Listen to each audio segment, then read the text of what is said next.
Court is now in session.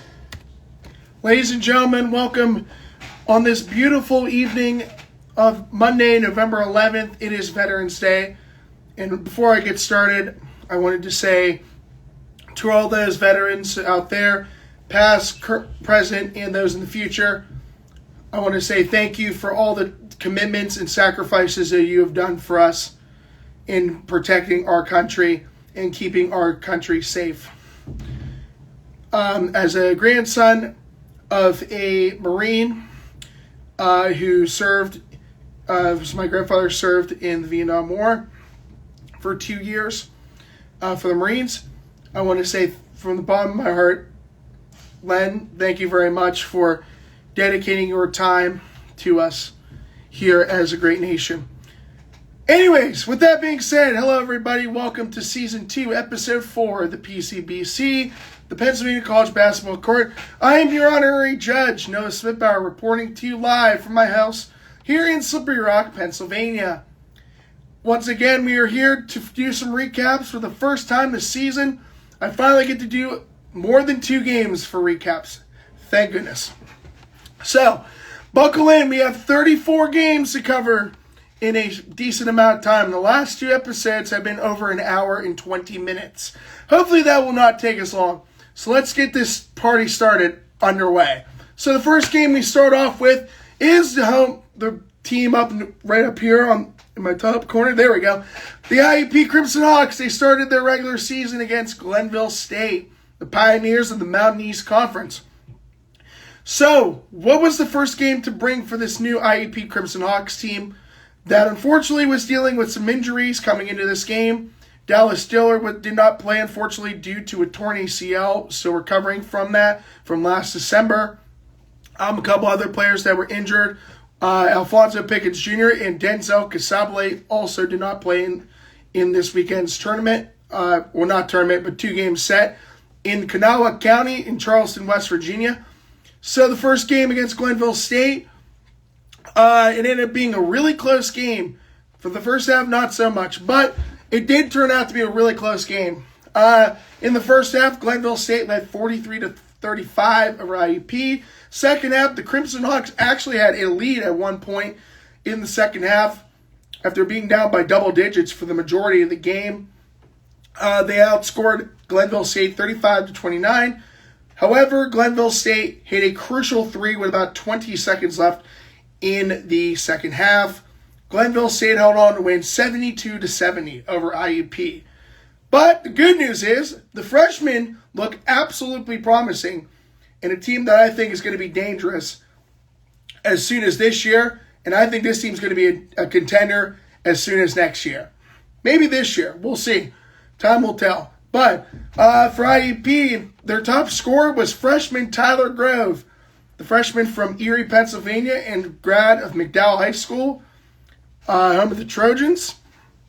The defending Region 6 Player of the Year in District 10 in his first collegiate game, played 33 minutes and shot 7-14 from the floor, 3 of 6 from three-point range, had 9 rebounds, 1 assist, 1 block, and 1 steal for 17 points. Christian Moore, the former University of New Hampshire Wildcat, in his first game with the Crimson Hawks, shot 5 of 21 from the floor, 2 of 10 from three-point range in 35 minutes, hit both his free throw attempts with 1 rebound, 2 assists, 1 block, 1 steal for 14 points. Demare Brooks, in 32 minutes, shot 6 of 9 from the floor, hit 1 out of 2 free throws. He had 11 rebounds, 1 block, 5 steals for 13 points. So he had a double-double for the Crimson Hawks. So good start for him this season. Kaimani Marrero, another freshman, started for the Crimson Hawks. In 32 minutes, shot 4 of 5 from the floor. Only took 1 3-point field goal attempt. He missed it. 4 of 4 from the free throw line. 5 rebounds, 6 assists, 1 steal, and 12 points. Luke Trakes, former Mercyhurst Laker, in 19 minutes, shot 25% from the floor, 0 of 2 from three-point range, 1 assist, 1 rebound, 4 points. Ian Herring, another freshman, highly touted freshman for the Crimson Hawks, Played in 27 minutes off the bench. Shot 4 of 7 from the floor. 0 out of 2 from three-point range. Was very close to getting a double-double in his first game, as he had 9 rebounds, 1 block, 1 assist, and 8 points. And Sarp Fern was the last player to put points on the board. He had 20 minutes, shot 1 of 5 from the floor, 0 of 1 from 3. He did have 4 rebounds, 2 assists, and 2 points. The Crimson Hawks in the first half, in this game, in the first half, they shot 15 of 37 from the floor, 40.5%, 3 of 10 from three-point range, 30%. Hit both the free throw attempts at 100%. Second half, 14 of 32 from the floor, 43.75%. 2 of 12 from three-point range, 16.6%. 5 out of 6 from the free throw line, 83.3%. Overall, they shot 29 out of 69 from the floor, 42%. Not too bad. The three-point shooting could have been a lot better. They shot 5 out of 22 from the three-point range, 22.7%. And they shot 7 of 8 from the free throw line, 87.5%. The biggest issue was they faced a guy who is a former transfer from the University of Akron, in Samir Kinsler. In 39 minutes, shot 7 of 15 from the floor. He shot 6 of 13 from three-point range and hit all 4 of his free throw attempts. 4 rebounds, 2 steals, 24 points. At one point in the game, he hit 2 4-point plays. That absolutely killed them. And then, of course, hit the dagger late in the second half with about 25 seconds left to give Glenville State a lead that which they would not falter. Dominique Penn in 29 minutes, 7 of 16 from the floor, 50% from three-point range, 1 of 2 from the free throw line, 1 rebound, 1 assist, 19 points. Paul Gackmer, 34 minutes, 4 of 8 from the floor, 0 of 2 from 3, 2 of 4 from the free throw line, 7 rebounds, 2 assists, 1 block, 1 steal for 10 points. Prince Masengo in 34 minutes, 2 of 6 from the floor, 1 of 3 from the free throw line, 5 points, 12 rebounds, 2 assists, and 2 blocks. And then their other starter, Amir Maxwell, in 18 minutes, only took 2 field goal attempts, hit 1 out of 2. He had 4 rebounds, 1 assist, and 2 points. Off the bench, Elijah Renfern had 27 minutes, shot 4 of 9 from the floor, 2 of 3 from the three-point range, 2 out of 2 from the free throw line, 3 rebounds, 4 assists, 2 steals for 12 points. Glenville State in the first half, they shot 15 of 32 from the floor, 46.9%. 8 of 17 from three-point range at 47.1%. 5 of 6 from the free throw line, 83.3%. The second half was a completely different story and why this game was close. They shot 10 of 30 from the field, 33.3%. 4 out of 13 from the three-point line, 30.8%, and then only shot 5 of 9 from the free throw line at 55.6%. Overall, they shot 25 out of 62 from the floor, 40.3%, 12 out of 30 from three-point range, 40%, and 10 out of 15 from the free throw line, 66.7%. So that game out of the way. Next one, Lock Haven versus Fayetteville State. I'm not going to do I'll do the IEP ones and then the Shepherd ones, but for the majority of this time, I will do the IEP games and do the full recap of the players who got points and go through all the statistics, all that. But because of all the games we have, we're going to try to limit to like their top 3, the players who had double digits. So, Lock Haven and Fayetteville State.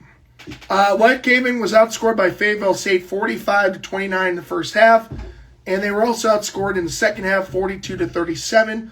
Fayetteville State beating Lock Haven's 87-66. Top scorer for Lock Haven was Eli Washington. In 26 minutes, shot 6 of 11 from the floor, 1 of 2 from three-point range, 4 of 4 from the free throw line, 3 assists, 1 steal for 17 points. Isaiah Stewart, 29 minutes, 6 of 10 from the floor, 0 out of 4 from three-point range, 0 out of 1 from the free throw line, 4 rebounds, 4 assists, 1 steal, 12 points.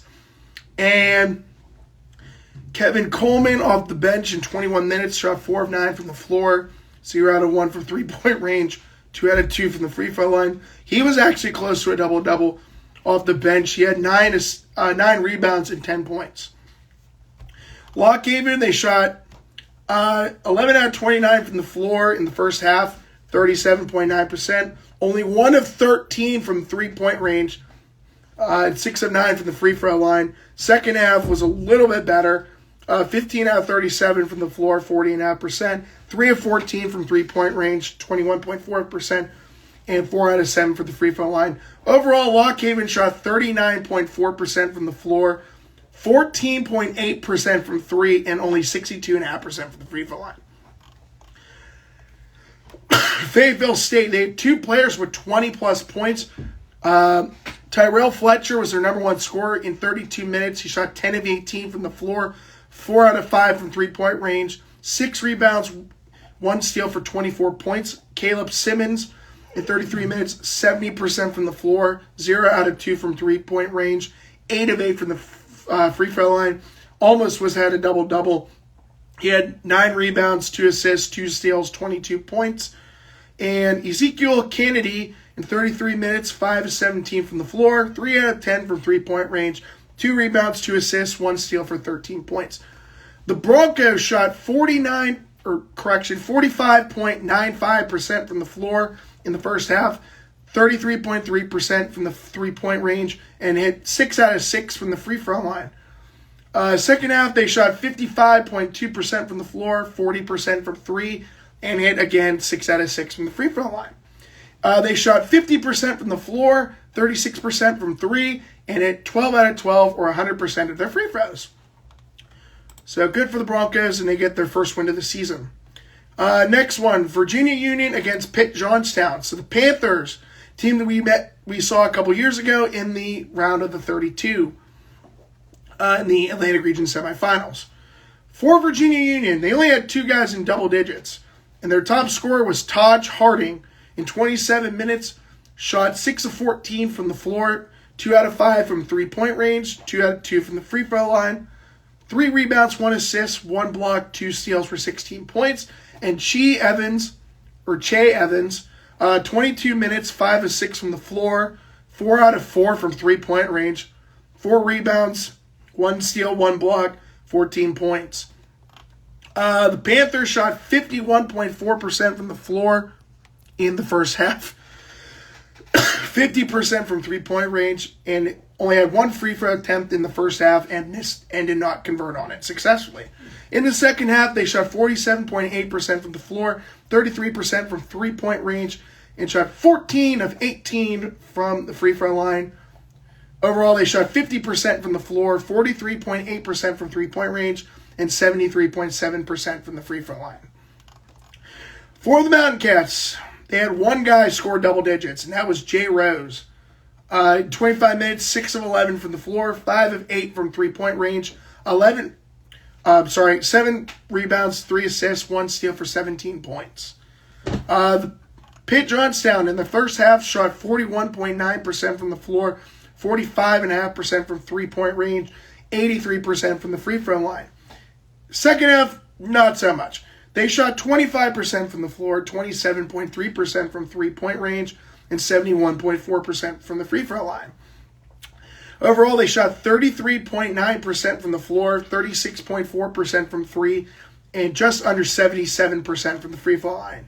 In the first half, VU outscored Pitt Johnstown 41-36, and then outscored them 38-22 in the second half to reach our final score of 79-58 in favor of Virginia Union.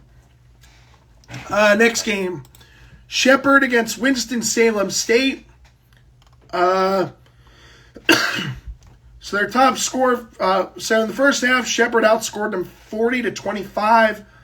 And then Winston-Salem State outscored Shepherd 41-29 in the second half. Their top score was number 5 in 33 minutes, shot 5 of 15 from the floor, 4 of 11 from three-point range, 1 of 2 from the free throw line, 1 rebound, 1 steal, 15 points.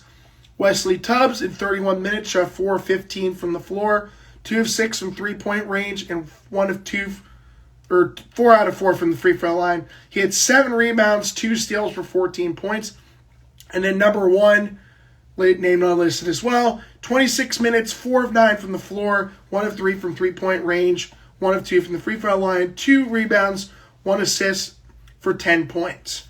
The Rams shot 28.1% from the field, 21.4% from three-point range, and hit 4 out of 4 from the free throw line. In the second half, they shot 42.4% from the field, 41.7% for three-point range, and shot only 57% from the free throw line. Overall, they shot 35.4% from the floor, 30.8% from 3, and they shot 66.7% from the free throw line. Shepherd, they had 2 guys score double digits, one actually off the bench. Their leading scorer, who actually was on the bench, came off the bench, was Cole Parr. In 25 minutes, shot 8 of 11 from the floor, 2 out of 4 from three-point range. He had 14 rebounds, 2 assists, and 18 points. So pretty impressive that he did that in 25 minutes off the bench. And then Carson Poffenberger in 26 minutes shot 50% from the floor, 50% from three-point range, 3 out of 3 from the free throw line, 1 rebound, and 13 points. The Rams shot 45.45% from the field, 33% from three-point range, and 50% from the free throw line. Thanks, Gabe. I know. The Penguins are losing 7-1. If you can't, for purposes, my brother, yes, he is a Penguins fan, but his second favorite team is the Dallas Stars, and Dallas is currently winning 7-1. Although I have 4 guys playing for the Dallas Stars on my fantasy hockey team. So, it checks out. Back to this game, though. In the second half, they shot 40.9% from the floor, 28.6% from 3, and 63.6% from the free throw line. Overall, Shepherd shot 43.6% from the floor, 31.3% from 3, and 57.9% from the free throw line. Although there were 3 technical fouls in this game, Cole Parr, Michael Cooper for Shepherd, and Wesley Tubbs for Winston-Salem State. All right, West Liberty and Westchester. They both have West in it. There we go. West Liberty in the first half outscored Westchester 52-33, and then the second half they outscored them 62-58, with West Liberty winning 114-91. For the Golden Rams, they had 4 guys in double digits. Awesome. Their leading scorer was the guy I had listed as the number 1 player for Westchester, Elijah Allen. 27 minutes, shot 7-16 from the floor, 2 out of 8 from three-point range, and 4 out of 5 from the free throw line. He had 7 rebounds, 1 assist, 1 steal for 20 points.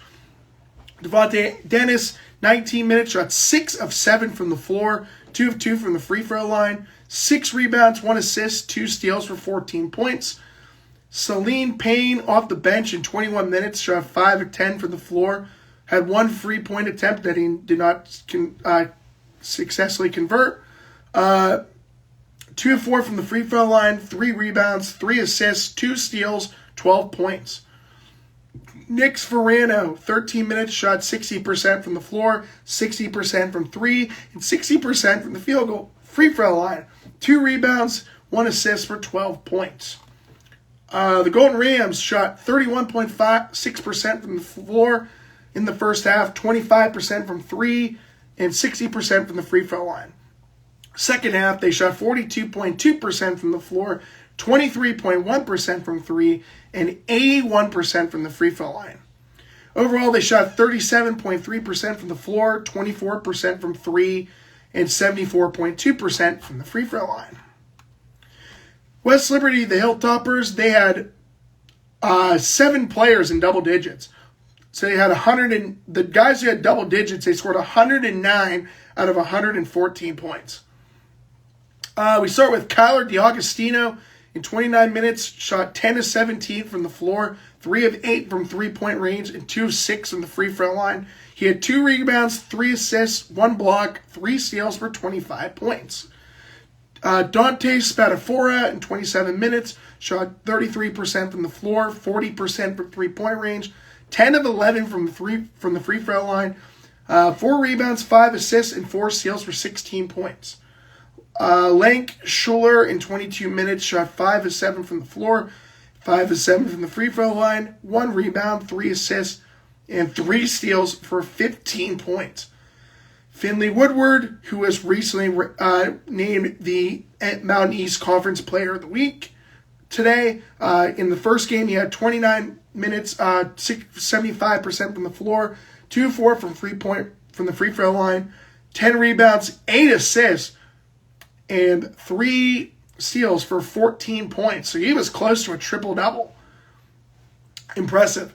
J.J. Harper, the former Concord Mountain Lion, in 20 minutes in his first game with the Hilltoppers, shot 50% from the floor, 3 of 3 for three-point range, 2 of 2 from the free throw line, 1 rebound, 1 assist for 13 points. Daniel Autry, he in 22 minutes shot 50% from the floor, 40% from three-point range, and 83% from the free throw line. 5 out of 6, 7 rebounds, 1 assist, 4 blocks, 2 steals for 13 points. And lastly, Cameron Tinsley. In 21 minutes, shot 4 of 9 from the floor, 1 out of 5 from three-point range, 4 out of 7 from the free throw line, 4 rebounds, 2 blocks, and 1 steal for 13 points. The Hilltoppers in the first half shot 51.2% from the floor, 35.3% from three-point range, and 36% from the free throw line. Yikes. Although it gets really stupid in the second half with the free throws. In the second half, they shot 62.5% from the floor, 45.6% or 45.5% from three-point range, and shot 79.4%. Now that's interesting because they shot 27 of 34 in the second half. They took 34 free throw attempts in the second half. And total-wise, they took 45 free throws in this game from West Liberty. My goodness. Overall, they shot 55.4% from the floor, 39.3% from three-point range, and only 69% from the free throw line. Yeah, that's not good. But they still ended up winning by 23. So I guess when you're one of the top teams in the country that can put up points, yeah. And by the way, they were playing that game without two key transfers that I had on the list. Jalen Stewart from IUP and Andrew Shaw from Pitt Johnstown. Next game, Fairmont State versus Bloomsburg. First half, Fairmont State outscored Bloomsburg 49-48. So this game was actually pretty close for about half the game, for about 3/4 of the game until about late second half. But then Fairmont State outscored Bloomsburg 51-36 in the second half. Reached the final score of 100. Fairmont State 100, Bloomsburg 84. For Bloomsburg, they had 4 guys in double digits, led by the guy that I had as their best player for the season, Louis Wild, who played in 39 out of 40 minutes, shot 6 of 17 from the floor, 50% from three-point range, 2 out of 3 from the free throw line. He had 6 rebounds, 4 assists, 1 steal for 19 points. Matt Bengal, in 27 minutes, shot 50% from the floor, 50% from three-point range, and 50% from the free throw line. He had 5 rebounds, 2 assists, and 1 steal for 18 points. Tony Henderson, 34 minutes, shot 4 of 8 from the floor, 0 out of 2 from three-point range, 3 of 3 from the free throw line, 6 rebounds, 2 assists, 1 steal, 11 points. And Kent Ohlweiler, there we go, got it. 25 minutes, shot 6 of 11 from the floor, 4 of 6 from the free throw line, or three-point range, 4 out of 6 from three-point range, 2 rebounds, 1 assist, 1 block for 16 points. The Huskies shot 47% from the floor in the first half. They shot 73% from the three-point range. They shot 11 out of 15 from three-point range. That's crazy. And they shot 5 out of 8 from the free throw line. Second half, they shot 50% from the floor, only 11% from three-point range. So they only went 1 out of 9 after going 11 of 15 in the first half. Big drop-off. But they did shoot 3 out of 3 from the free throw line. And overall, the Huskies shot 48.5% from the floor, 50% from three, and 72.7% from the free throw line. For the Falcons, their top scorer, they actually had two guys with 19 points. David Jolinder, 33 minutes, 9 of 14 from the floor, 1 out of 3 from three-point range, 1 rebound, 1 assist, 2 blocks, 3 steals, 19 points. Andre Harris, 27 minutes, 80% from the floor, did not convert on his only three-point attempt that he took. 3 of 3 from the free throw line, had a double-double. Actually, had 2 guys with double-doubles. Andre Harris being one of them with 11 rebounds, 5 assists, 4 blocks, 3 steals, and 19 points. Tommy Williams, 32 minutes, 5 of 12 from the floor, 4 out of 9 from three-point range, 1 of 1 from the free throw line, 3 rebounds, 1 block, 2 steals for 15 points. Taj Thawait, 27 minutes, 6 of 13 from the floor, 1 of 4 from three-point range. He had 10 rebounds, 2 assists, 3 blocks, 3 steals for 13 points. And Tyleel Pedersen, 23 minutes, 75% from the floor, 4 out of 6 from three-point range, not 75%.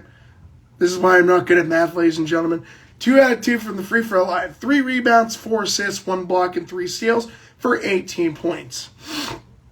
Falcons shot 50% from the floor in the first half, 36.8% from three-point range, and 8 out of 9 from the free throw line. In the second half, they shot 56.4% from the floor, 46.2% from three-point range, and 1 out of 1 from the free throw line. They shot overall 53.4% from the floor, 40.6% from the three-point line, and 90% from the free throw line. My gosh, we're 35 minutes in, and we haven't even hit the Saturday games yet. Oh gosh, here we go. Next one, Slippery Rock and Shaw. I think for the Saturday games, we're just going to go by the best player. And if they tie, I would announce both of them. All right, anyways, Shaw, best scorer was Elijah Scranton in 33 minutes. Shot 4 of 9 from the floor, 7 out of 12 from the free throw line, 9 rebounds, 2 assists, 2 blocks, and 2 steals for 15 points.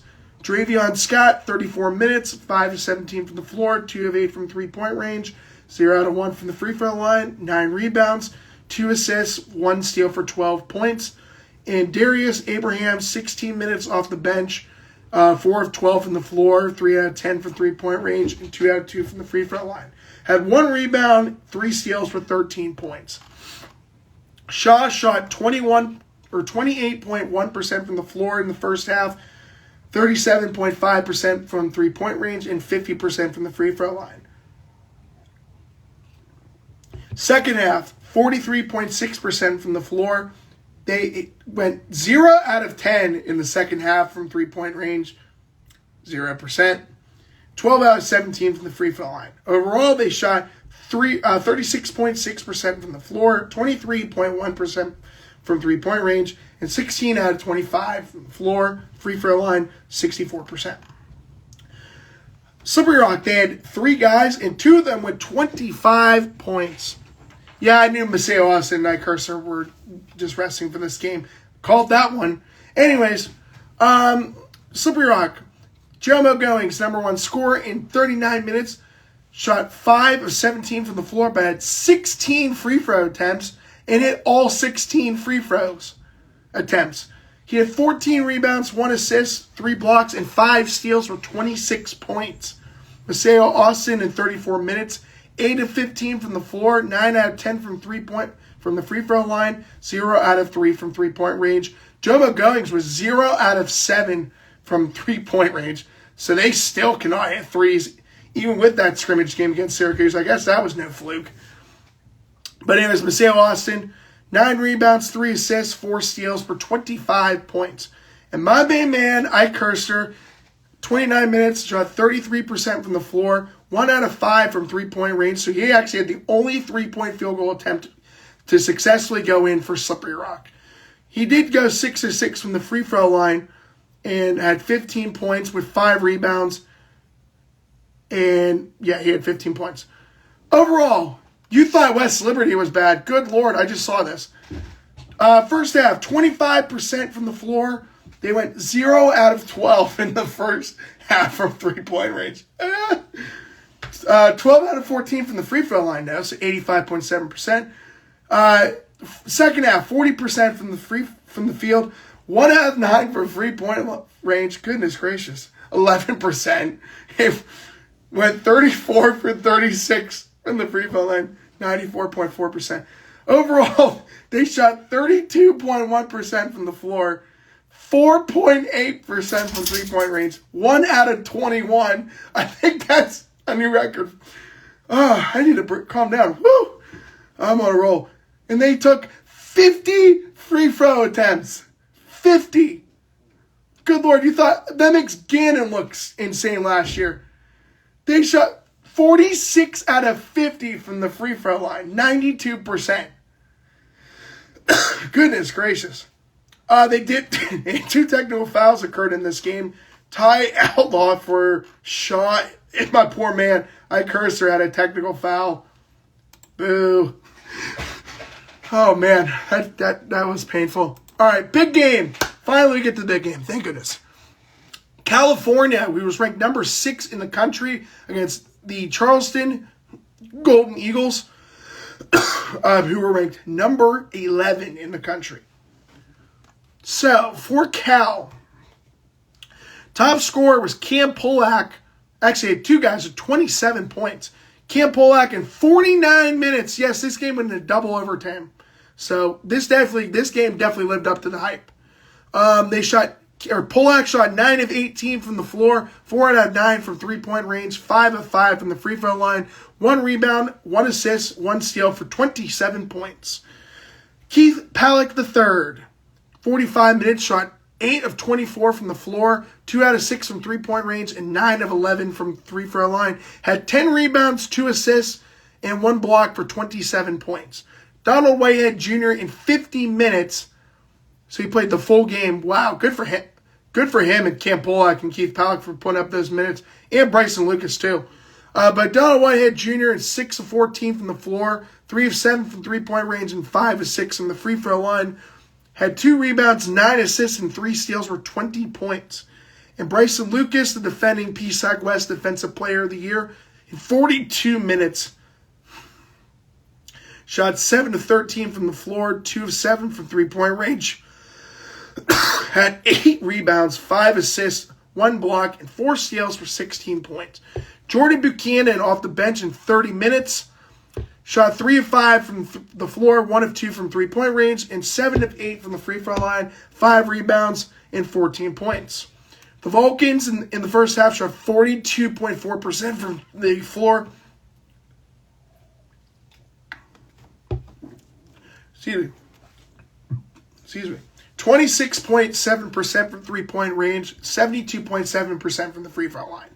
They shot 42.7% from the field in the second half, 45.5% from three-point range, and 85.7% from the free throw line.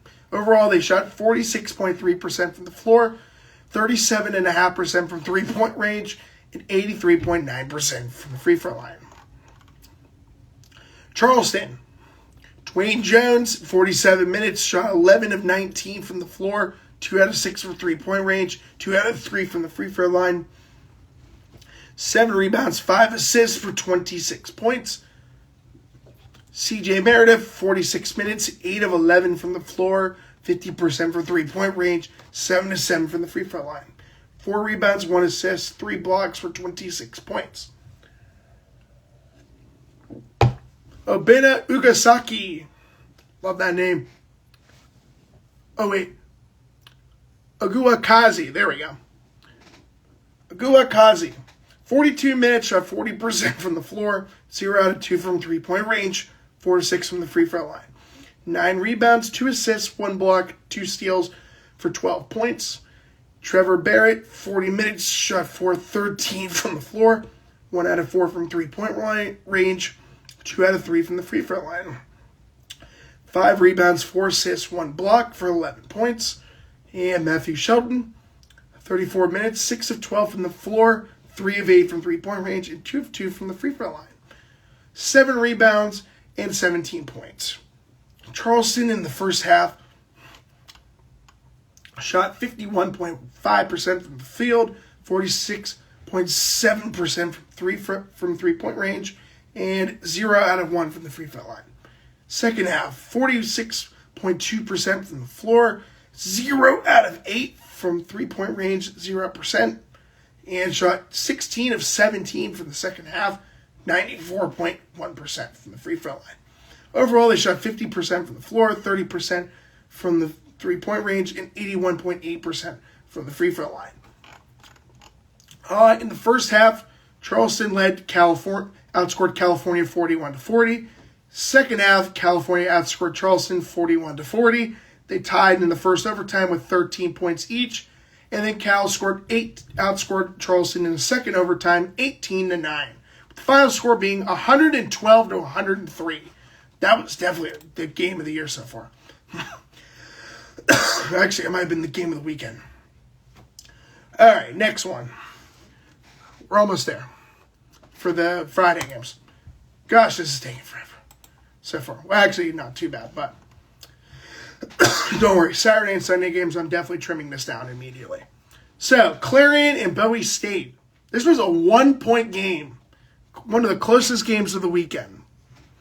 Cam Kearney for Clarion in his first game back after he was originally transferring to Niagara University, 34 minutes, shot 5 of 14 from the floor, 3 of 3 from three-point range, and 8 of 8 from the free throw line. Had 5 rebounds and 1 steal for 21 points.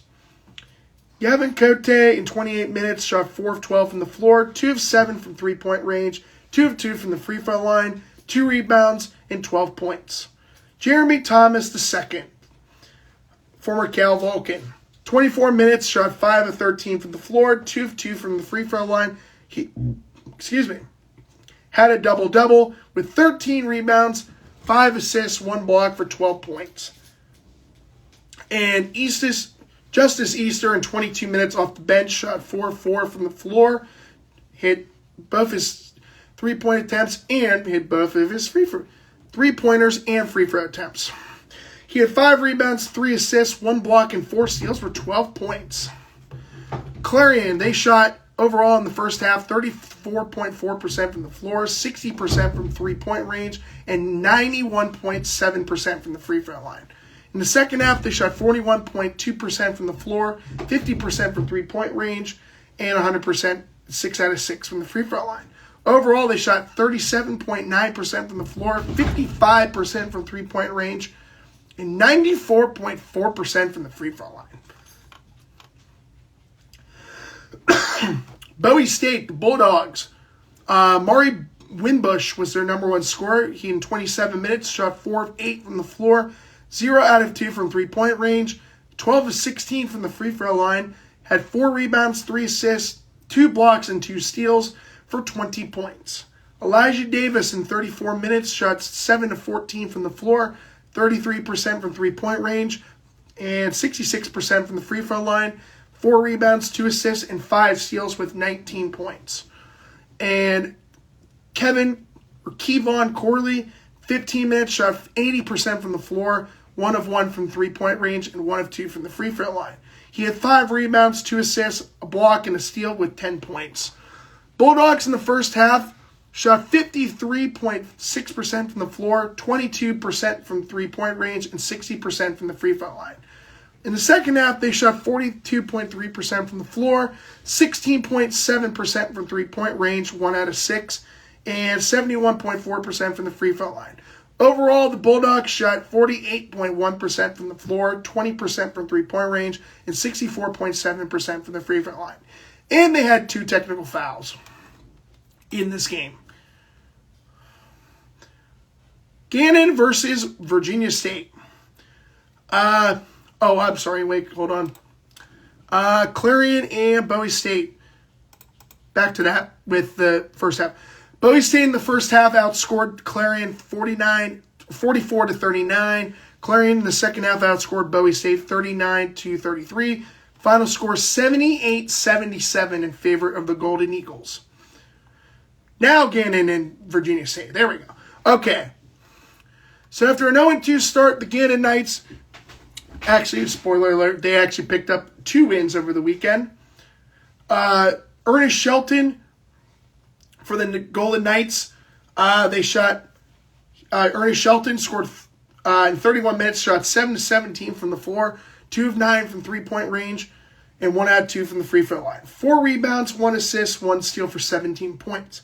Justin the Buck in 27 minutes, shot 4 of 13 from the floor, 2 out of 7 from three-point range, 5 of 5 from the free throw line, 3 rebounds, 2 assists, 2 steals for 15 points. Tasman Goodrick, 26 minutes, shot 66% from the floor, 50% from the free throw line, had 8 rebounds, 2 assists, 2 blocks, 2 steals for 14 points. Pace Prosser in 27 minutes, shot 4 out of 7 from the floor, 80% from the three-point range, and 1 out of 2 from the free throw line.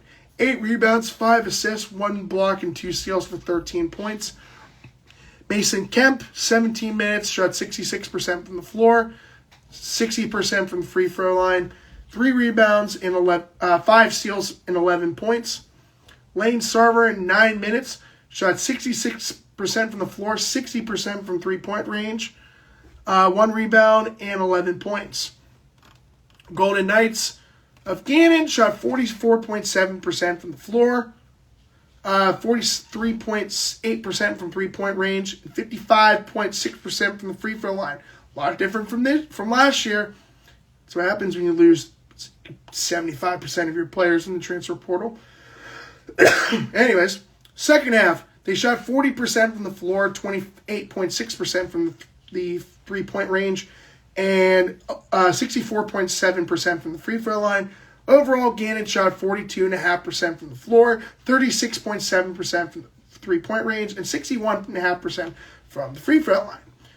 Virginia State University, the Spartans, they only had 1 guy in double digits, and that was Jacob Cooper. 26 minutes, only shot 1 of 8 from the floor, 0 out of 2 from three-point range, but he did shoot 12 of 13 from the free throw line with 4 assists and 2 steals for 14 points. Overall, the Spartans shot 35% from the floor in the first half with 12.5% from three-point range and 72.2% from the free throw line. The second half, they shot 35.3% from the floor, 33.3% from three-point range, 55.6% from the free throw line. Overall, they shot 35.2% from the floor, 23.5% from three-point range, and 63.9% from the free throw line. Final score, Gannon winning 89-65. Last game from Friday, Edinburgh versus West Virginia Wesleyan. Wesleyan, top scorer. He had 58% of their points, and it was Alex Mirahosini. We're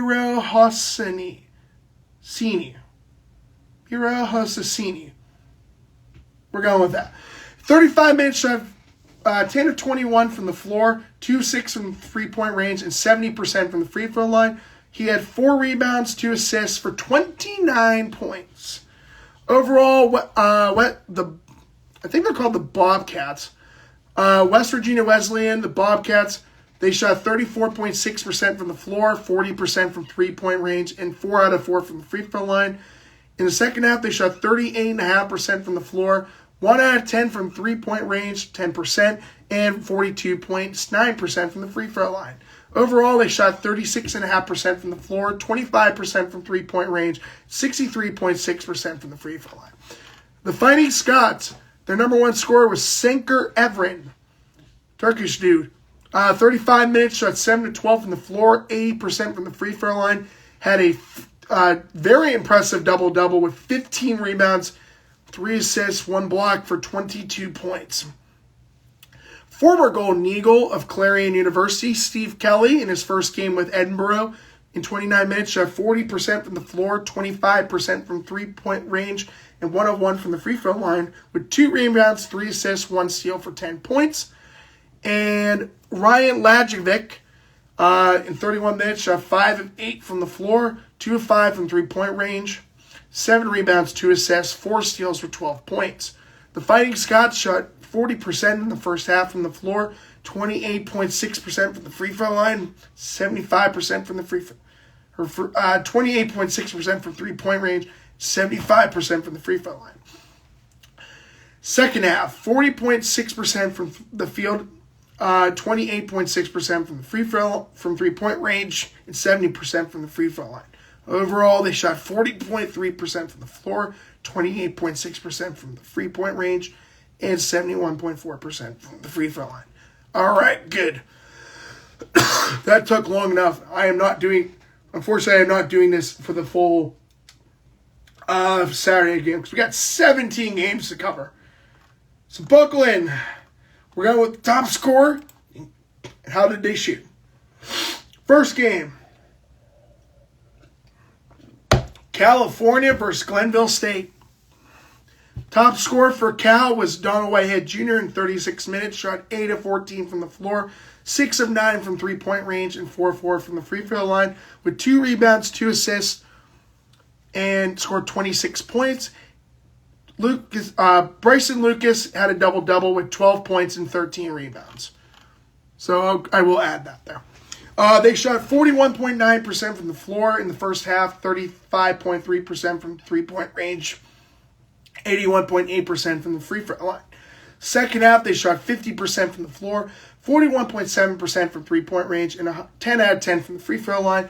Overall, they shot 45.8% from the floor, 37.9% from three-point range, and shot 90.5% from the free throw line. Pioneers, their top scorer was Amir Maxwell, 34 minutes, shot 6 of 13 from the floor, 0 out of 1 from three-point range, and 3 of 7 from the free throw line. He had 8 rebounds, 4 assists with 15 points. Pioneers in the first half shot 24.2% from the floor, 25% from three-point range, and 55.6% from the free throw line. Second half, they shot 43.3% from the floor, 35.7% from three-point range, and 80% from the free throw line. Overall, they shot 33.3% from the floor, 30.8% from three-point range, and 72.4% from the free throw line, with the California Vulcans winning the final score of 84-71. Next game. This one I actually will do the full counts because it's IUP. Crimson Hawks versus the Golden Eagles of the University of Charleston. IUP, their top scorer was Demir Brooks. Never saw this one coming on the bingo card for Brandon Pierce. How about for Brandon Pierce on this bingo card? Did he expect that Demir Brooks was going to be the top scorer with 23 points and put up 20 points, I believe, for the first time in his career? He played in all 40 minutes and shot 10 of 16 from the floor, 50% from the free throw line, 9 rebounds, so he was close to another double-double, 5 assists, 2 blocks, and 1 steal for 23 points. Christian Moore scored 37 minutes, 7-19 from the floor, 40% from three-point range, and 1 of 1 from the free throw line. He had 1 rebound and 5 assists with 1 steal for 19 points. Tyler Grove had another double-digit game. 31 minutes, 4 of 9 from the floor, 2 out of 5 from the free throw, from three-point range, 0 out of 2 from the free throw line, with 5 rebounds, 1 steal for 10 points. Ian Herring, at 22 minutes off the bench, shot 7 of 8 from the floor, 1 of 2 from three-point range, and 1 of 1 from the free throw line. He had 6 rebounds and 16 points. Crimson Hawks in the first half shot 35.5% from the floor, 20% from three-point range, and 60% from the free throw line. Second half was a lot better in terms of their performance and scoring. They shot 51.3% from the floor, 46.7% from three-point range, 40% from the free throw line. So the free throw shooting was not the greatest. But they did shoot 44.3% from the floor, 36% from three-point range, and shot 50% from the free throw line. So the free throws are kind of not there. So Charleston, number 1 scorer was CJ Meredith. 25 minutes, 8 of 13 from the floor, 3 of 5 from three-point range, 5 rebounds, 1 block for 19 points. Dwayne Jones had 33 minutes, 6 of 9 from the floor, 1 of 1 from three-point range, 1 of 3 from the free throw line. He had 5 rebounds, 4 assists for 14 points. So they did shut him down. So not a bad job of the Crimson Hawks, shutting down a guy who had 26 points in the night prior. And Keaton Turner, in 24 minutes off the bench, shot 50% from the floor, 3 of 8 from three-point range, and 2 out of 2 from the free throw line. 5 rebounds, 2 assists for 17 points. Charleston shot 61.3% from the floor, 58% from three-point range, and 50% from the free throw line. But they did come down to earth in the second half, only shooting 8.2% from the floor, 22% from three-point range, and 77.8% from the free throw line. Overall, they shot 55.2% from the floor, 42.9% from three-point range, and 69.2% from the free throw line. In the first half, Charleston outscored IUP 47-27. But IUP outscored Charleston 49-35 in the second half. This game came very close. I'm telling you, when we get Dallas Dillard, Alfonso Pickens Jr., and Denzel Casablanca, this team is going to be sneaky good. Be ready. IUP may be 0-2 to start the season, but it's still way too early. We still got the PSAC West and PSAC East games still in play. When we're fully healthy, this team could be sneaky. They played very competitive, and the freshmen looked I love the freshman potential. Okay, back to the other games in the PSAC. Wheeling and Westchester. Cardinals and the Golden Rams. All right. Top scorer for Westchester. Devontae Dennis in 19 minutes shot 6 of 7 from the floor, 3 out of 3 from three-point range with 5 rebounds, 1 assist, and 2 steals for 15 points. Westchester in the first half shot 26.5% from the floor, 1 out of 9 from three-point range, 11.1%, 66% from the free throw line. Second half, 34.9% from the floor, 38.5% from three-point range, 66.7% from the free throw line. Overall, they shot 31.2% from the floor, 27.5% from three-point range, 66.7% from the free throw line. Wheeling's top scorer was Sean Ely, 25 minutes, shot 8 of 11 from the floor, 50% from three-point range, 7 out of 8 from the free throw line, 1 rebound, 2 assists, 1 block, and 1 steal for 25 points. Wheeling shot 62.1% from the floor in the first half, along with 27.3% from three-point range and 71.4% from the free throw line.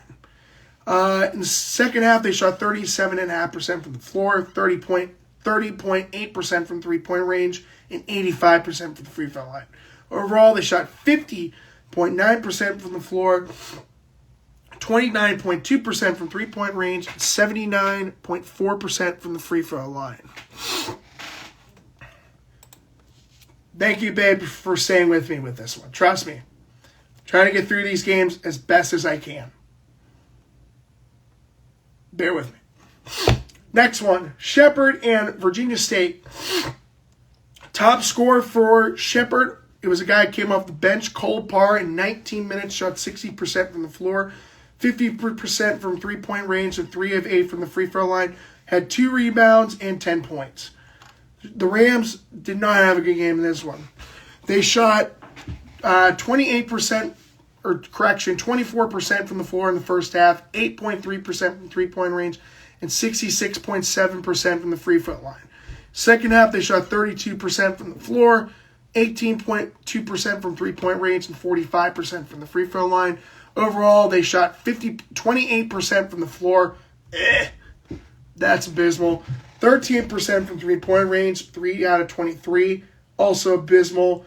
And shot 19.35 from the free throw line, 54.3%.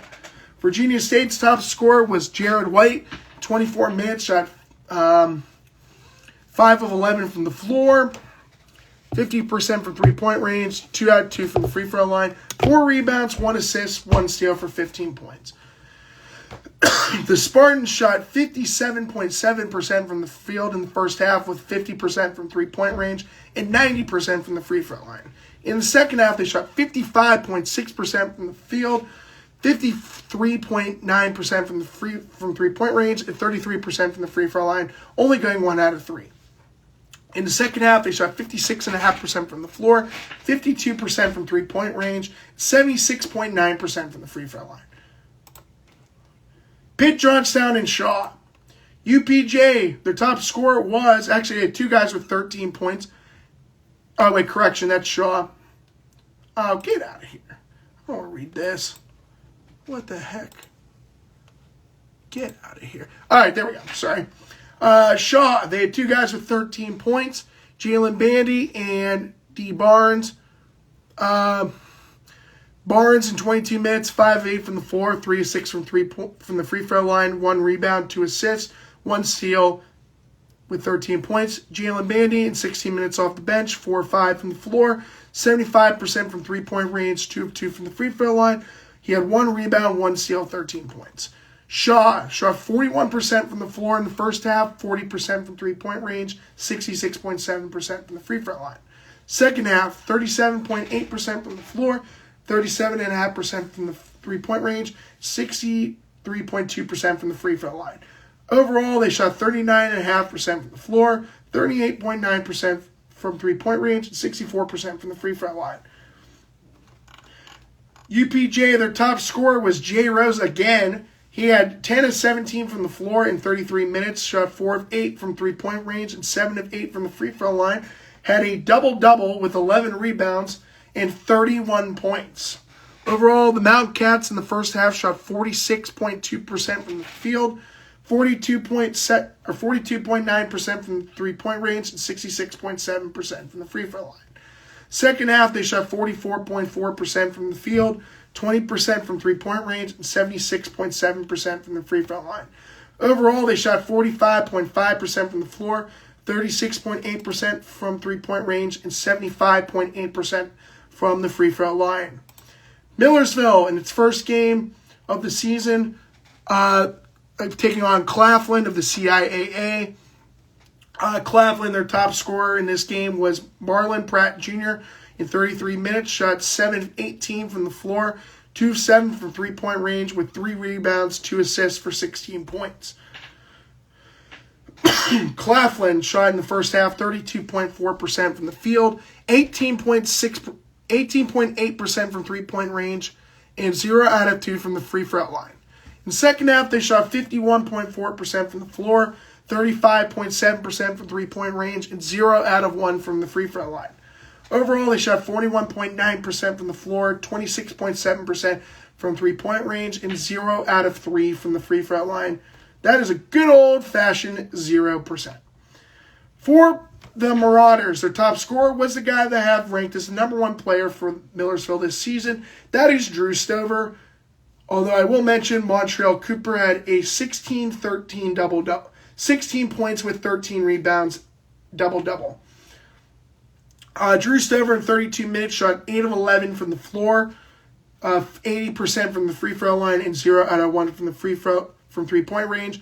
9 rebounds, 3 assists, 1 block, and 2 steals for 20 points. The Marauders in the first half shot 46.9% from the floor, 40% from three-point range, and 100%, 4 out of 4 from the free throw line. In the second half, they shot 66.7% from the floor, 33.3% from three-point range, and 72.7% from the free throw line. Overall, they shot 56.5% from the floor, 36.8% from three-point range, and 80% from the free throw line.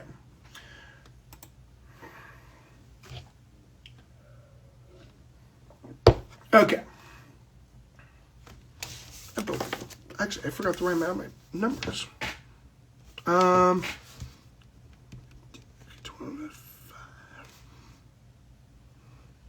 Okay, yeah, I remember. Good. I remember. Good. I'm proud of myself for that. Okay, back to this. So, next game. Lincoln versus Kutztown. Top scorer for Lincoln. Baker Cleveland in 34 minutes shot 9 of 13 from the floor, 2 of 5 from three-point range, 5 of 8 from the free throw line. He had 8 rebounds, 4 assists, 1 block for 25 points. Although I will give a shout out to Ethan Garita. In 26 minutes, he had a 14.11 rebound double-double. Impressive work. Overall for Lincoln P. Oh, okay, they're called the Lions. That's right. Good, I remember. They shot 50% from the floor, 20% from three-point range, and 69.2% from the free throw line. In the second half, they shot 52.9% from the floor, 37.5% from three-point range, and 71.4% from the free throw line. Overall, they shot 51.5% from the floor, 27.8% from three-point range, 70% from the free throw line.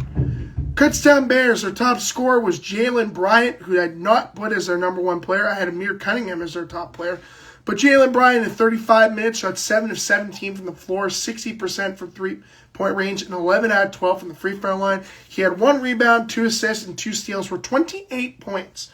Overall, the Bears in the first half shot 44.4% from the field, 42.9% from three-point range, and 88.9% from the free throw line.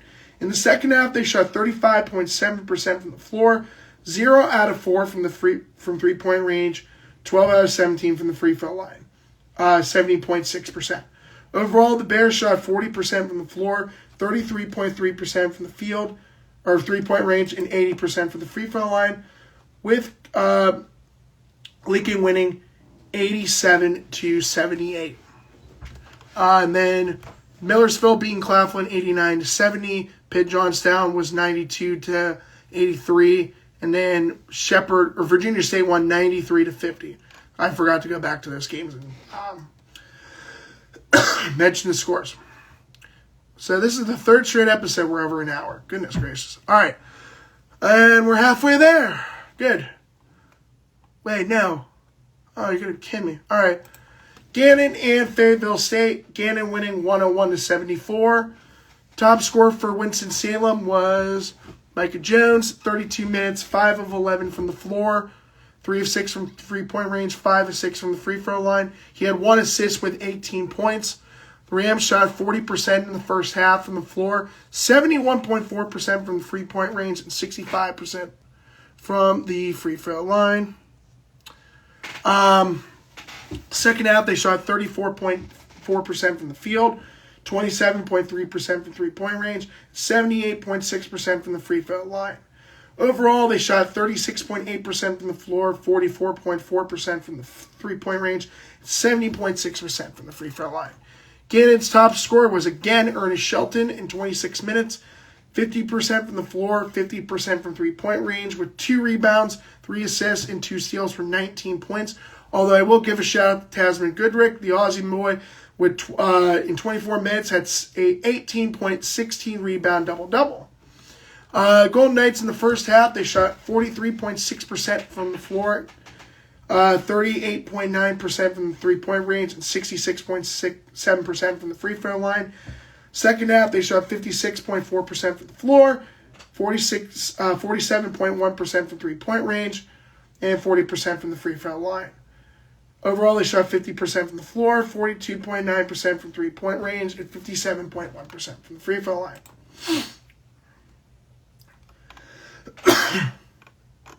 Wrong date. Okay, now we're halfway there. There we go. Okay, Clarion and Fayetteville State. Clarion winning by 2 points, 70-68. Fayetteville State, their top scorer was Ezekiel Kennedy with 36 minutes, 7 of 18 from the floor, 5 of 13 from three-point range, 100% from the free throw line, 3 rebounds, 1 block, and 2 steals, 24 points. Overall, we're just going to do overall now. I'm already an hour and 10 minutes in. Overall, they shot 39% from the 3% from the floor, 28.6% from three-point range, and 87.5% from the free throw line. Clarion, top scorer, actually had 2 guys with 14 points. Trey Nelson and Gavin Cote. Nelson, 6 of 9 from the floor in 38 minutes, 2 of 4 from three-point range. He had 5 rebounds, 6 of 6 for 14 points. Cote in 32 minutes, 5 of 12 from the floor, 40% from the three-point range. 1 rebound, 1 assist, 2 steals for 14 points. Overall, Clarion shot 50% from the floor, 34.8% from three-point range, and 33.3% from the free throw line. I'm going to make it so now that, again, we're going to have to deal with that for just now with just going overall wise. But once we get to later in the season when there's only like 9 games, I will get to like the first half, second half overall. So we're just going to do it because of time being, because I still got a lot of games to go through. We got 1, 2, 3, 4, 5, 6, 7, 8, 14 more games before we get to my picks and predictions for tomorrow and Wednesday. I'm not even going through the previews for those, so I'm just going to go with picks and predictions, try and make it as fast as possible, because this, without a doubt, is going to be my longest episode I've recorded. I've done that the last 3 times. Wow, I'm proud of myself. Okay, next one. This is Bloomsburg and West Virginia Wesleyan. Wesleyan beating Bloomsburg 80-72. Wesleyan's top scorer again was Michael Batchelor. Or actually, no, he wasn't their top scorer in the first game. But anyways, Batchelor, 8 of 24 from the floor, 5 of 16 from three-point range, 5 out of 6 from the free throw line. He had 2 rebounds, 1 assist for 26 points. Wesleyan overall, they shot 39.4% from the floor, 30% from three-point range, 65.5% from the free throw line. Bloomsburg's top scorer was Louis Wild again, 6 of 9 from the floor, 4 of 7 from three-point range, 6 of 8 from the free throw line, and played in all 40 minutes with 5 rebounds, 3 assists, and 22 points. The Huskies overall shot 44% from the floor, 34.6% from the free throw or three-point range, 57.6% from the free throw line.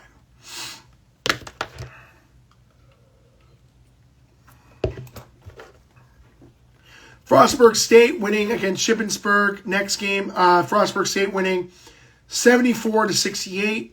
Top scorer for Shippensburg was Donovan Hill. 5 of 11 from the floor, 1 of 3 from three-point range, 4 of 6 from the free throw line, 7 rebounds, 1 assist, 1 block, 1 steal for 15 points in 30 minutes. Overall, the Raiders shot 45.6% from the floor, 35.7% from the three-point range, and 50% from the free throw line. Frostburg State, their top scorer was Kobe Baptiste, who in 33 minutes shot 50% from the floor, 75% from three-point range, 66% from the free throw line, with 8 rebounds, 5 assists, 1 block, and 1 steal for 19 points. Although I will give a shout-out to Manoke Luell. He, in 29 minutes, had 11 point and 10 rebound double-double. Overall, they shot 33.8% from the floor, 37% from three-point range, and 57.1% from the free throw line. Next one. Bowie State against Lock Haven. Bowie State winning 85-80. Lock Haven's top scorer was Eli Washington again. 42 minutes. This game, I think, went into double overtime. Awesome. So we had 2 double overtime games this weekend. Eli Washington, 42 minutes, shot 4 of 11 from the floor, 1 of 3 from three-point range, hit all 10 of his free throw attempts with 6 rebounds, 7 assists, 2 steals for 19 points. Overall, they shot 40.3% from the floor, 25% from three-point range, and 76% from the free throw line. Bulldogs of Bowie State, top scorer was Warren Magonda. 45 minutes, shot 6 of 13 from the floor, 33% from three-point range, and 62.5% from the free throw line. 5 rebounds, 6 assists, 3 steals for 18 points. Overall, Bowie State shot 40.3% from the floor, 41.7% from three-point range, and 75% from the free throw line. So, all right, here we go. Virginia Union beating Slippery Rock. Virginia Union's top scorer was Amadri Harris. 32 minutes, shot 8 of 17 from the floor, 2 of 5 from three-point range, 3 rebounds, 1 assist, 2 steals for 18 points. This game went in overtime too. Overall, the Panthers shot 43.2% from the floor, 22.2% from three-point range, and 33.3% from the free throw line. Top scorer for Slippery Rock again was Joe Mo Goings and played in 40 minutes, shot 50% from the floor, 50% from three-point range, 9 of 9 from the free throw line, had 6 rebounds, 6 assists, 3 steals for 26 points. Slippery Rock overall, the Rock shot 40.7% from the floor, 24% from three-point range, and 66.7% from the free throw line. East Stroudsburg against Elizabeth City State, with East Stroudsburg winning 94-71. Top scorer for the Vikings of Elizabeth City State was Reggie Rayner in 31 minutes, 8 of 13 from the floor, 0 out of 1 from three-point range, 0 out of 3 from three-throw line. 7 rebounds, 3 steals for 16 points. Overall, shot 46.4% from the floor, 16.7% from the three-point range, 72.7% from the free-throw line. Top scorer for East Stroudsburg is the guy that has the number 1 player for the Warriors, which is Lakeem McKaylee. He only played in 15 minutes and shot 11-17 from the floor, 7-7 from the free throw line, and 0 out of 4 from three-point range. Had 8 rebounds, 2 assists, 1 block, and 3 steals. Had 29 points in 15 minutes. That's pretty impressive. Overall, they shot 45.2% from the floor, 18.2% from three-point range, and 70.6% from the free throw line. Point Park, in their first collegiate game in Division II, got their first win in D2. The Pioneers winning by a score of 90-73 over the Mounties. Top scorer was the guy that I ranked as the best player for the Mounties. That was Scott Woodring out of Waverly, Pennsylvania, right on the border of New York and Pennsylvania. A place I drove whenever I went up to Cooperstown a couple years ago. Woodring, 20 minutes, 7 of 12 from the floor, 25% from three-point range, 2 of 2 from the free throw line, 5 rebounds, 1 assist, 3 steals for 17 points. They overall shot 42% from the floor, 28% from three-point range, and 57.1% from the free throw line. Point Park, in their first game in Division II, their top scorer was Kanan Warder, 40 minutes, shot 9 of 23 from the floor, 8 of 14 from three-point range, 4 out of 6 from the free throw line. He had 2 rebounds, 5 assists, 2 steals for 30 points. Shout out to Nazareth Fisher. In 32 minutes, had a 12-point, 13-rebound double-double. The Pioneers, in their first game overall, shot 42.9% from the floor, 51.9% from the three-point range, 82.4% from the free throw line. Fairmont State against Edinburgh. Fairmont State winning 79-71. Top scorer for Edinburgh was former Clarion Golden Eagle Steve Kelly in 37 minutes. Shot 9 of 19 from the floor, 1 out of 7 from three-point range, 5 of 6 from the free throw line. 3 rebounds, 5 assists, 1 steal for 24 points. Shout out again to Sanker Everin in 30 minutes. Had a 14-point, 12-rebound double-double. Fighting Scots in overall shot 44.6% from the floor, 31.3% from three-point range, and 73.3% from the free throw line. Top scorer for Fairmont State was Andre Harris again. 30 minutes, shot 60% from the floor, 7 of 8 from the free throw line, 9 rebounds and 19 points and 2 assists. Overall, the Falcons shot 42.9% from the floor, 28% from three-point range, and 82.8% from the free throw line. Last game for Saturday. 16 down, 1 more to go. Seton Hill against Salem, West Virginia. Seton Hill's top scorer was, they actually had 2 guys with 16 points. One of them being Ryan Mice, 27 minutes, shot 5 of 9 from the floor, 62.5% from three-point range, 50% from the free throw line. He had 4 rebounds, 2 assists, and 1 steal with 16 points. And Kendrick Curtis, the number 2 guy on my list, 26 minutes, shot 60% from the floor, 4 out of 7 from the free throw line, 2 rebounds, 1 block for 16 points. The Griffins overall shot 50% from the floor, 45.5% from three-point range, 61.1% from the free throw line. Salem, West Virginia's top scorer was Kevin Constant in 25 minutes off the bench. Shot 4 of 5 from the field, 1 of 1 from three-point range, 5 of 6 from the free throw line, 2 rebounds, 2 assists, 2 steals for 14 points.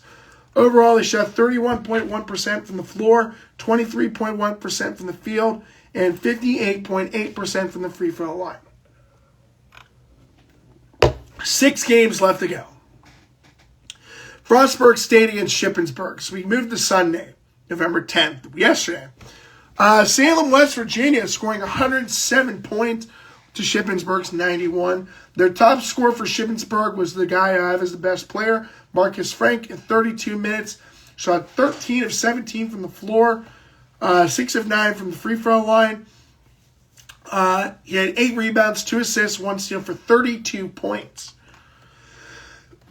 Overall, they shot 49.3% from the floor, 33.3% from three-point range, 68.4% from the free throw line. Salem, West Virginia's top player was top scorer was Tyree Davis off the bench, 36 minutes. Shot 6 of 13 from the floor, 0 out of 3 from three-point range, and 11 out of 16 from the free throw line. He had 6 rebounds and 2 steals for 23 points. Overall, they shot 52.4% from the floor, 44.4% from the three-point range, and 82.5% from the free throw line. They shot 33 of 40 in that game. Biggest blowout of the week, of the three-day weekend, was a Claflin destroying Mansfield by 40 points, 87-47. Top scorer for Mansfield was L.J. Stansberry, who in 28 minutes shot 5 of 8 from the floor, 1 of 3 from three-point range, and 75% from the free throw line, with 5 rebounds, 3 assists for 14 points. Overall, they shot 34% from the floor, 21.1% from three-point range, 4 out of 19, and they shot 56.3% from the free throw line. Claflin's top scorer, they had Christian Sanon, 19 minutes off the bench, 50% from the floor, 50% from three-point range, 50% from the free throw line, 1 rebound, 1 assist, 2 steals for 16 points. Overall, they shot 43.2% from the floor, 48.5% from three-point range, and 77.8% from the free throw line, only taking 9 attempts from the free throw line the entire game. Actually, correction, we had another blowout. This one was a 39-point blowout. Seton Hill blowing out Frostburg State by 39, the final score being 85-46. Excuse me. Top scorer for the Griffins was Kendrick Curtis in 22 minutes, shot 75% from the floor and 80% from the free throw line, 4 rebounds and 2 steals for 16 points. Seton Hill overall shot 53.1% from the floor, 41.7% from three-point range, and 87.5% from the free throw line. Frostburg State's top scorer, he had 13 points. That was Jaden Baker in 26 minutes, shot 5 of 9 from the floor, 0 out of 2 from three-point range, and 50% from the free throw line. He had 3 rebounds and 3 assists, along with 1 steal to go with those 13 points. They shot 28.3% overall from the floor, 18.2% from three-point range, and 50% from the free throw line. Yikes. Millersville and Point Park, the Marauders go undefeated on their 2-game set at home at the Pasilla Gymnasium. Point Park's top scorer was Brandon Williams, 26 minutes off the bench, 5 of 11 from the floor, 20% from three-point range, and 75% from the free throw line. He had 4 rebounds and 1 assist with 14 points. Overall, they shot 39.4% from the floor, 31.8% from three-point range, 72.2% from the free throw line.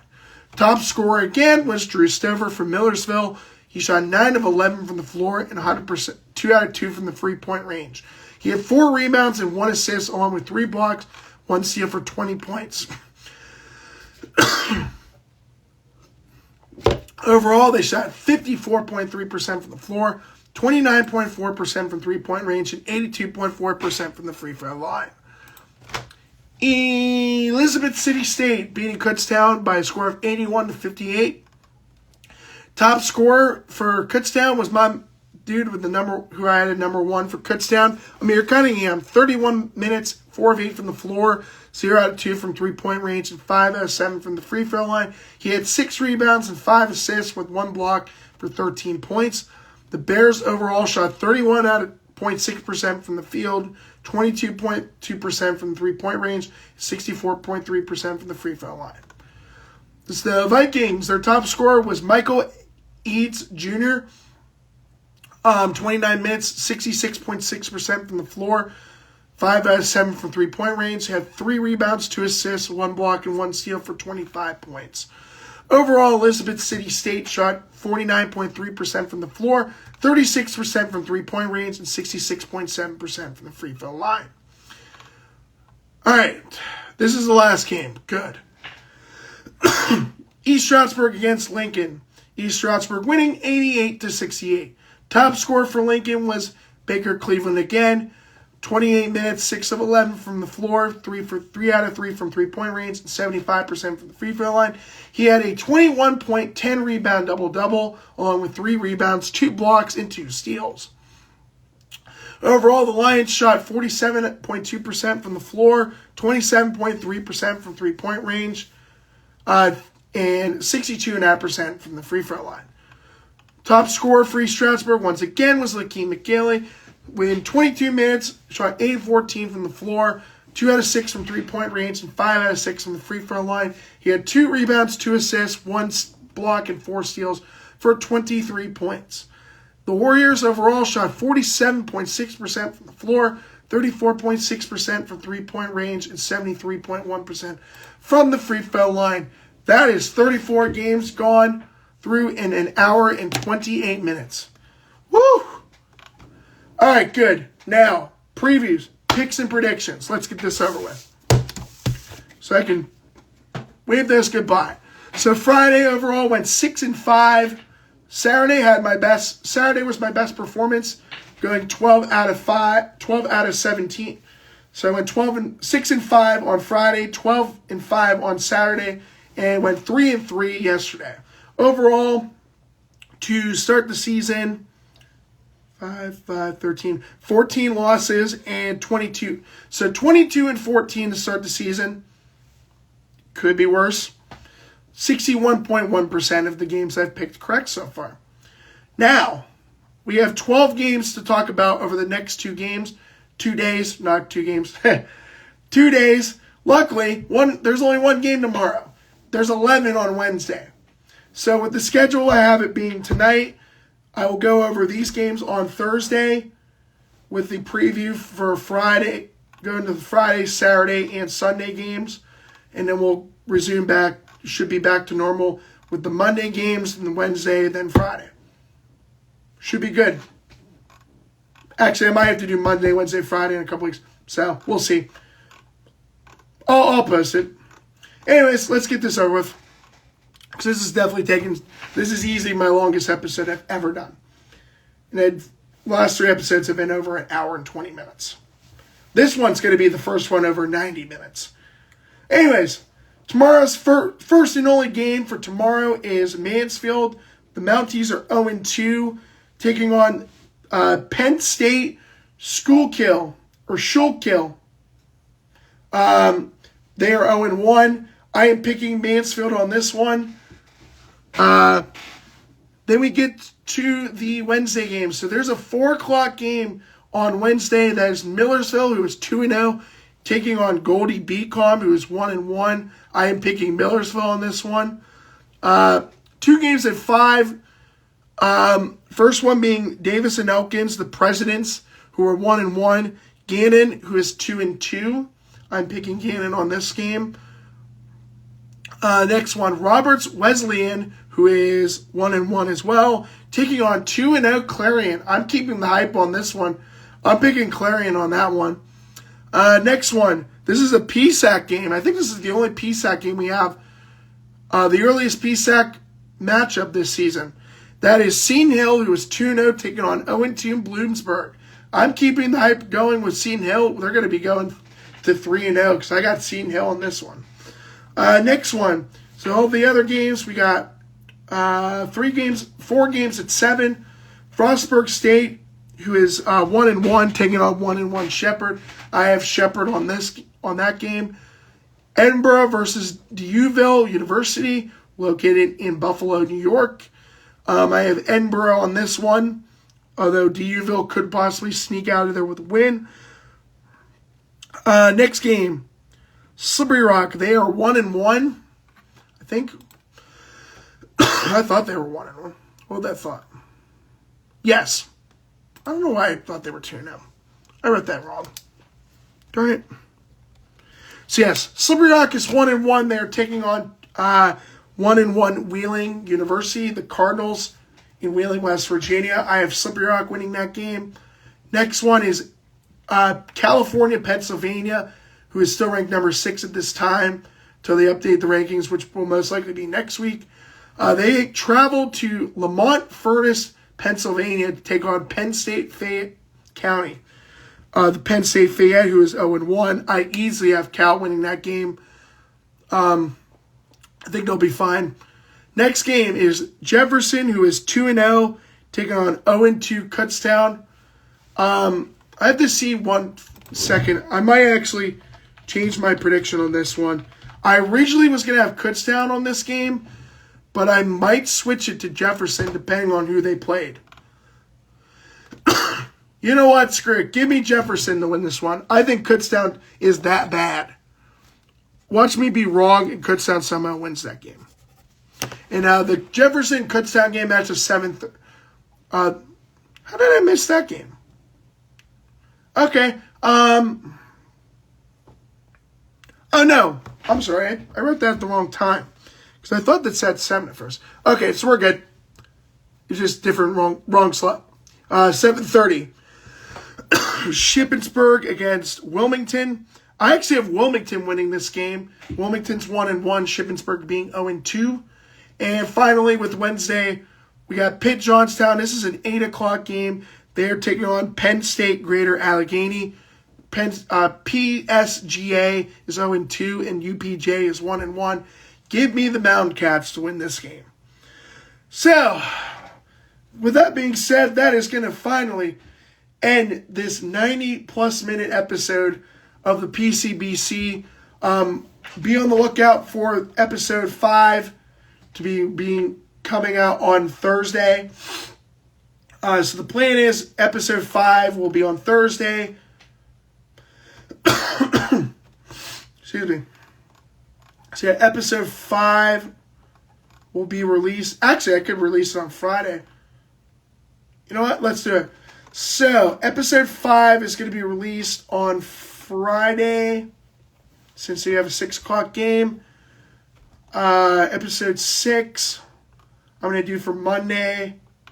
Episode 7, we'll do Wednesday, because that works. And then episode 8 will be on to be determined. Actually, I might just do the Wednesday games, and honestly, might just do those as that, but we'll see. But anyways, that's going to conclude episode 4 of this second season of the PCBC. Thank you guys for staying with me for this. This was a long process. Once again, I am your honorary judge, Noah Sipper, reporting to you live from Slippery Rock, Pennsylvania. I'm saying so long and good night to everyone. I hope you guys have a great rest of your evening.